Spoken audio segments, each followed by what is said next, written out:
In the name of Allah, the most beneficent, the most merciful. Dear students, today we are going to study about constitutional law. Constitutional law comprises on two parts. First part is British Constitution, second part is American Constitution. جو paper آنا ہے especially وہ students جو BZU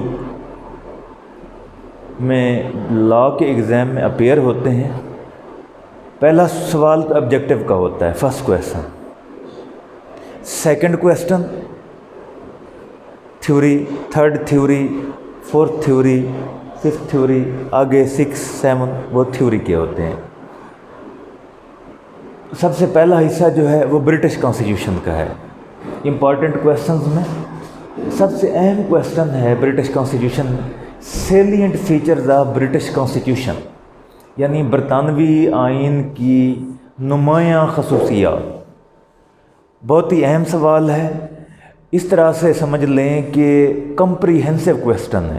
اگر یہ سوال آپ کو اچھی طرح سے یاد ہو گیا تو برٹش کانسٹیٹیوشن کے اہم خد و خال بیان کرنے میں آپ کو ڈیفیکلٹی نہیں رہے گی۔ یہ بہت ہی جامع سوال ہے، اس میں جتنی بھی اس کی خصوصیات ہیں برٹش کانسٹیٹیوشن کی سب ڈسکس ہو جاتی۔ سیکنڈ اہم سوال سورسز آف برٹش کانسٹیٹیوشن، یعنی وہ کون سے ذرائع ہیں جن کے ذریعے سے برٹش کانسٹیٹیوشن کو فریم کیا جاتا ہے یا کیا گیا ہے۔ Third House of Common, House of Lords. House of Common جسے دارالعوام کہتے ہیں، ہاؤس آف لارڈس دارالامراء جسے کہا جاتا ہے۔ برٹش پارلیمنٹ بائی کیمرل ہے، یعنی دو ایوانی ہے۔ یہ سوال بھی اہم ہے، کبھی ہاؤس آف کامن پہ نوٹ آ جاتا ہے، کبھی ہاؤس آف لارڈس پہ آ جاتا ہے، کبھی دونوں کے درمیان فرق۔ فورتھ کویسچن کنگ کیا ہے، مونارکی کسے کہتے ہیں، کراؤن کی پاورز کیا ہیں۔ اسی طرح سے اس سے ریلیٹڈ پرائم منسٹر جو کہ برٹش گورنمنٹ کا مین ایگزیکٹو جو ہے، چیف ہوتا ہے، اس کی کیا حیثیت ہے، ٹینیور کتنا ہوتا ہے، اس کی الیکشن کا پروسیس کیا ہے، اس کے ساتھ کیبنٹ کیسے کام کرتی ہے۔ ففتھ کویسچن لیجسلیشن، یعنی برطانوی آئین کے تحت لیجسلیشن کیسے کی جاتی ہے۔ لیجسلیشن آئین سازی، قانون سازی، کہ قانون نئے سے نئے with the passage of time ضرورت آتی ہے کہ ایک مختلف جو ہے مسئلے کے اوپر نئے قوانین آنے چاہیے۔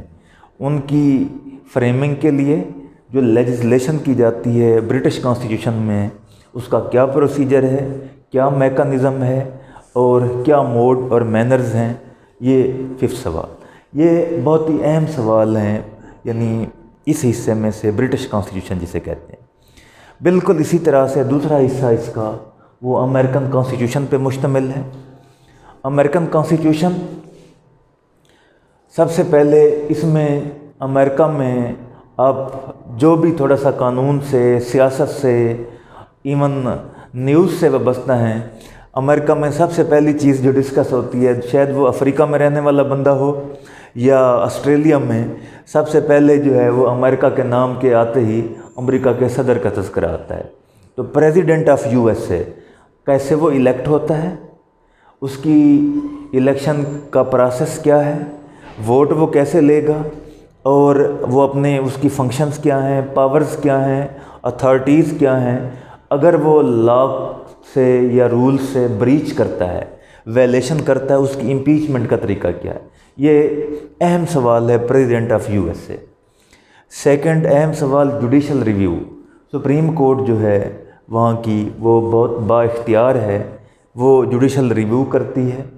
وہ اس ریویو کے لحاظ سے آگے آئین سازی کے اوپر، قانون سازی کے اوپر کیا امپیکٹ پڑتا ہے، یہ سوال۔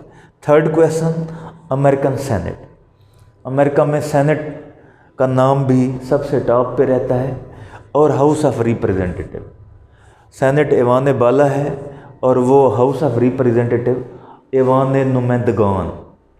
ان دونوں کے اوپر نوٹ آ جاتے ہیں یا ان کی ڈسٹنگوشنگ فیچرز وہ پوچھ لیتے ہیں۔ ایسے ڈاکٹرائن آف